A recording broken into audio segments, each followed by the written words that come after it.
turabaye ikaze mwese mukoma kurikirana ETBC TV mukaba muri kumwe na Angelique Miradi size 611 nibagiye kugira subscribe share like na comment kugira ubashe kuronka ibikorwa bishasha bica kuri TV yanyu ETBC TV nkuko bisanzwe makuru yacu turahera mu Burundi duhera mu gwacu serukira gihugu inamba mu rugamba wasohoye urutonde rw'abakinyi 24 umenyereza Etienne Ndayiragije yajanye nabo mu gihugu ca Cameroon kugira bazokine urukino rwo gusubiriza ruzohuza umugwi serukira gihugu inamba mu rugamba n'umugwi serukira gihugu wa Cameroon nuko abanyegori tubona ari batatu ni Rukundo Onezima ari kumwe na Nahimana Jonathan na Ndikumana Justin ama defense nabo Ndayishimiye Yusuf Sabiyumva Frederic Mukombozi Derrick Ndwarugira Christophe hamwe na Sabimana Isa Hibera Amirie Dotere ni Aruna Majaliwa Bigirimana Abed Ngabo Trezor Mvuye kure Emmanuel Nahimana Shassir Jordi Liongora Shimimana Ismail Nibazongiza Saido Kana Kimana Bienveni Bazombo Richard Cedric Amisi na Musore Aro abakinyi tubona nk'abataka bazora ko barafasha mu gwacu serukira gihugu mu kurondera ibitsindo turabona arimo Bimenyimana Bonfils Caleb ari kumwe na Hussein Shaban Nyongere Pacifique hamwe na Saido Berahino abo nibo bakinyi bagera kuri 24 umenyereza Etienne Ndayiragije yatorokanije kugira babashe guserukira mu gwacu serukira gihugu aho bagiye guserukira mu gwacu serukira gihugu zokina n'umugwa wa Cameroon mu rukino rwo gusubiriza wa CAF muzi ko ruzokinwa itariki 12 no ku munsi wa kabiri w'indwiza igihe cy'isaha zigera kuri 3 zijoro ishirama ry'umupira w'amaguru muri Afrika CAF ikaba ryasohoye abahagarikizi bagera kuri bane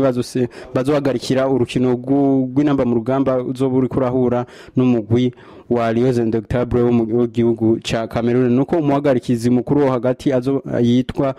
yitwa Abongile Tommy afise imyaka igera 31 umuhagarikizi wo ku ruhande ya Premier Arbitre Assistant azobari Zake Tusi Gravir Siwela afise imyaka igera kuri 40 umuhagarikizi yagira kabiri wo ku ruhande Deuxième Arbitre Assistant azoba yitwa Sol Fataone umuhagarikizi agera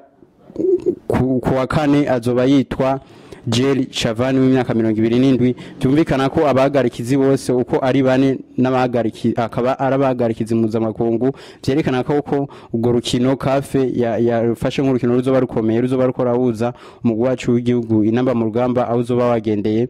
igihugu ca Cameroon nkabibutsa ko kugira umugwi wacu inamba mu rugamba kugira uronke itike yo kuzoserukira igihugu cacu mu ikombe ca Coupe d'Afrique kizokina mu 2024 mu kwezi kwa mbere mu gihugu ca Cote d'Ivoire bisaba ko umugwi wacu inamba mu rugamba wotsinda umugwi wa Cameroon kugira ubashe kuronka itike yo kuzokina igikombe ca Coupe d'Afrique kizoba mu kwezi kwa mbere mu mwaka uza 2024 kazokinwa mu gihugu ca Cote d'Ivoire.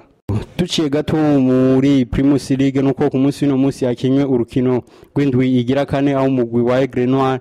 wanganyije n'umugwi wa Flambeau du Centre igisindo gera kuri kimwe ku kindi bikaba byatumye urukino rugira kane rw'indwi umugwi wa Aigle Noir unganya n'umugwi wa Flambeau du Centre igisindo gera kuri kimwe ku kindi nkabibutsa ko umugwi wa Aigle Noir mu nkino zine umaze kuronka amanota agera kuri 10 naho bikaboneka ko umugwi wa Flambeau du Centre mu nkino zine ufise amanota agera kuri 5 gusa. Tugiye mu makuru agenda aravugwa ku mugabane wa Burayi duhere muri Amerika zigiye zitandukanye inyuma yo guca umugwi wa Chelsea nagire ibihe byiza akiyunga n'umugwi wa Roma akaca umugwi wa Roma akagira ibihe byiza bigatuma agomwa n'umugwi wa Liverpool naho sundi ni Mohamed Salah muzi ko yagiye arandikisha amateka atandukanye mu mugwi wa Liverpool akaba yatahukanye igikombe ca Champions League ariko n'umugwi wa Liverpool akawesha ni igikombe ca Premier League nuko uwo mukinyi Mohamed Salah ariko araronderwa n'umugwi wa Al Ittihad wo mu gihugu ca Arabie Saoudite uwo mugore rero nyuma yo gutanga bid miliyoni igera ku 150 mu nyuma gatanga bid igera ku miliyoni 180 ubu naho uwo mugore ko batanze offer igira gatatu ya bid y'imiliyoni zigera kuri 200 bikavuga ko umugwi wa Liverpool ukuri yumvira ukuntu wogurisha umukinyi Mohamed Salah ariko umumenyereza w'umugwi wa Liverpool Jurgen Klopp mu kiganiro yabajijwe n'abamenyesha makuru kubijanye n'igwa rya Mohamed Salah akaba yavuze ati turi capable yo gutanga uwo mukinyi Mohamed Salah mugiye ari umukinyi twadufise tugirako rero tukaba turindiriye kuraba ko uwo mukinyi Mohamed Salah azova mu mugwi wa Liverpool canke azobandanya awukinira mugiye biboneka ko umugwi wa Al Ittihad watanze ingini bid y'imiliyoni zigera kuri 200 kugira usinyishe umukinyi Mohamed Salah. Umukinyi ndabibutse ko amasezerano yiwe azorangira mu 2024 mu kwezi kwa gatandatu, rero akaba ari karakina sezo iwe ya nyuma ari kumwe n'umugwi wa Liverpool. Indi nkuru kiravugwa ni ku mukinyi Philippe Coutinho, muzi ko yaguzwe n'umugwi wa FC Barcelona, aguze amafaranga menshi avuye mu mugwi wa Liverpool, bikanga ko abagira ibihe byiza ari kumwe n'umugwi wa FC Barcelona ugahitamo kumutiza mu mugwi wa Bayern Munich. Yavuye mu mugwi wa Bayern Munich yiyunga n'umugwi wa West Ham United, ariko biboneka ko umugwi wa West Ham United ukaba washeshe amasezerano wari ufitanye n'umukinyi Philippe Coutinho. Biboneka ko Philippe Coutinho yagiye kwiyunga mu gihugu ca Qatar ari kumwe n'umugwi wa Al Duhal usanzwe ukina ikicaro ca mbere mu gihugu ca Qatar. Umukinyi rero w'umunya Brazil muzi ko yagize ibihe byiza ari kumwe n'umugwi wa Liverpool, akaba mu mwaka agiye kukina ari mu mugwi wa Al Duhal wo mu gihugu ca Arabi Saudite. Indi nkuru kiravugwa ni umugwi wa Real Madrid bivuye ku mukinyi w'umunyegori w'umugwi wa FC Sevilla, aho rasamira umugwi wa FC Sevilla onaho sundi ni Yasin Bono. Inyuma yaho Yasin Bono yarondewe cyane n'umugwi wa Real Madrid, aho umugwi wa Real Madrid wavunikishije umunyegori wa Thibaut Courtois, ukarondera umunyegori wasubirira umunyegori wari uripfuza gusinyisha umukinyi Yasin Bono, ariko Yasin Bono bitakunze ko yunga n'umugwi wa Real Madrid kubera ko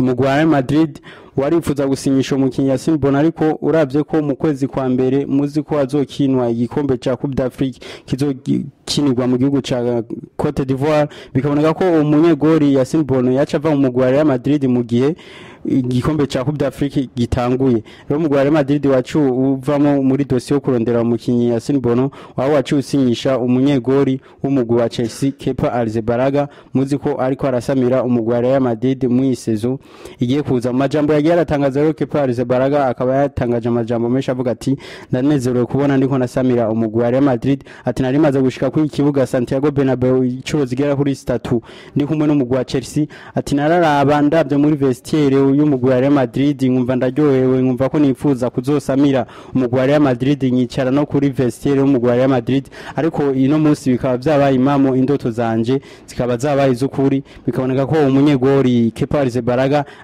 anezerewe cyane kuba ariko arasamira umugwi wa Real Madrid.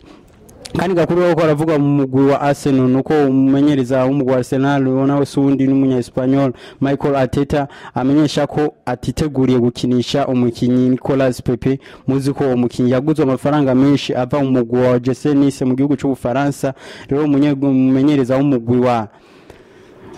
Arsenal akaba yatangaje ko atiteguye kuzokinisha umukinyi Nicolas Pepe. Bikaboneka ko umukinyi rero Nicolas Pepe yo bagiye gutizwa mu mugwi wa Galatasaray wo mu gihugu ca Turki, akazokinira muri sezo igiye kuza. Umugwi wa West Ham hamwe n'umugwi wa Wolverhampton bako baragwanira umukinyi Lingard, muzi ko umukinyi Lingard yagize amasezo menshi ari kumwe n'umugwi wa Manchester United, ariko umugwi wa Manchester United wagiye uramutiza mu bitandukanye, aho muri sezo irangiye muzi ko umukinyi Jesse Lingard yakinira umugwi wa Nottingham Forest, rero mu kigiye akaba atamugwi yarafise akinira, nuko bikaboneka ko umugwi wa West Ham United n'umugwi wa Wolverhampton Wanderers bako bararondera ukuntu bosinyisha umukinyi Jesse Lingard. Duciye mu mugwi wa Chelsea nuko hasohowe calendrier y'umugwi wa Chelsea bazokina muri izi sezo igiye kuza, akaboneka ko umugwi wa Chelsea inyuma yo kutigenza neza mu isezo aho mu nkino zine umugwi wa Chelsea umaze gutsinda urukino rumwe ugatsindwa inkino zibiri ukanganya urukino rumwe, biboneka ko umugwi wa Chelsea utagiye koroherwa muri calendrier ya Premier League igiye gukurikira. Bikaboneka ko umugwi wa Chelsea uzokina n'umugwi wa Arsenal, uvuye ku mugwi wa Arsenal uhure n'umugwi wa Brentford, uvuye guhura n'umugwi wa Brentford ucura n'umugwi wa Tottenham Hotspur, mu nyuma yaho uzacura n'umugwi wa Manchester City, shize ko Newcastle United, Brighton na Manchester United. Bikaboneka ko umugwi wa Chelsea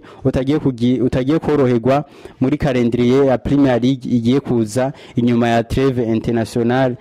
turimo. Bikaboneka ko umugwi wa Chelsea mu nkino indwi ufise uzogenda urahura n'imigwi ikomakomeye gusa, guhura n'umugwi wa Chelsea ugahura n'umugwi wa Arsenal, ugahura n'umugwi wa Brentford, ugahura n'umugwi wa Tottenham Hotspur, n'umugwi wa Manchester City, Newcastle United, Brighton, tibagiye umugwi wa Manchester United. Bikaboneka ko umugwi wa Chelsea utagiye koroherwa muri sezo igiye kuza.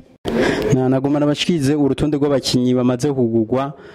amafaranga menshi muri za Amerika to bagiye baragirwa ku giti cyabo bava mu migwi itandukanye. Tugahera ku mugwi wa Antoine Griezmann muzi ko amaze kugwa amafaranga agera ku miliyoni 180 muri kariyeri yiwe amaze gukina, ariko aragurwa n'imigwi itandukanye. Aho yaguzwe ava mu mugwi wa Real Sociedad aja mu mugwi wa Atletico Madrid, ava mu mugwi wa Atletico Madrid aja mu mugwi wa FC Barcelona. Undi mukinyi tubona n'umukinyi Philippe Coutinho amaze kugurwa miliyoni 181 muri transfer zitanu amaze kugirwako, nuko avuye mu mugwi wa Inter de Milan aja mu mugwi wa Liverpool, ava mu mugwi wa Liverpool aja mu mugwi wa FC Barcelona, ava mu mugwi wa FC Barcelona aja no mu mugwi wa Aston Villa. Undi mukinyi tubona ni Alvaro Morata amaze kugirwako transfer zigera kuri 6, zose zigaba zatumye agurwa amafaranga agera ku miliyoni 189. Unaho akaba yaguzwe ava mu mugwi wa Real Madrid aja mu mugwi wa Chelsea, ava mu mugwi wa Chelsea aja mu mugwi wa Juventus, zoture avuye mu mugwi wa Juventus agaruka mu mugwi wa Atletico Madrid. Undi mukinyi tubona amaze kugirwako transfer zigera kuri 3. Unaho sundi ni Ousmane Dembele, zo transfer 3 zose zikaba zatwaye miliyoni zigera kuri 120 z'amayero. Akaba yavuye mu mugwi wa Lens aja mu mugwi wa Dortmund, aho yavuye mu mugwi wa Dortmund aja mu mugwi wa FC Barcelona, ava mu mugwi wa FC Barcelona agurwa n'umugwi wa Paris Saint-Germain. Undi mukinyi tubona ni Cristiano Ronaldo, yaguzwe miliyoni 247 muri transfer zine amaze kugurwa ko, nuko yavuye mu mugwi wa Manchester United aja mu mugwi wa Real Madrid, ava mu mugwi wa Real Madrid aja mu mugwi wa Juventus, zoture avuye mu mugwi wa Juventus, zoture aja mu mugwi wa Al Nassr wo mu gihugu ca Arabie Saoudite. Undi mukinyi tubona ni umukinyi Romelu Lukaku, amaze kugirwa ko transfer zigera ku ndwi, izo zose zigaba zatwaye miliyoni zigera kuri 333, aho yavuye mu mugwi wa Everton aja mu mugwi wa Manchester United, ava mu mugwi wa Manchester United aja mu mugwi wa Inter de Milan, aho yavuye mu mugwi wa Inter de Milan aja mu mugwi wa Chelsea. Undi mukinyi tubona ni Neymar Junior, amaze kugirwa ko transfer zigera kuri 3, izo zose zigaba zatumye agurwa miliyoni zigera kuri 400 z'amayero, aho yavuye mu mugwi wa FC Santos wo mu gihugu ca Brazil aja mu mugwi wa FC Barcelona, ava mu mugwi wa FC Barcelona aguzwe amafaranga menshi agera ku miliyoni 172 aja mu mugwi wa Paris Saint-Germain, avuye mu mugwi wa Paris Saint-Germain yiyunga n'umugwi wa Al Ahly wo mu gihugu ca Arabie Saoudite. Ubwo nibwo rutonde rw'abakinyi bamaze kugurwa amafaranga menshi ku giti cyabo, bagurwa n'imigwi igiye itandukanye ku mugabane wa Burayi. Mwakoze mwese makomora kurikirana ikiganiro, mwari kumwe na Rich Mirad size 611. Nibagiye kugira subscribe, share, like na comment kugira ubashe kuronka ibikorwa bishasha bya kuri TV yanyu ITBC TV. Ciao.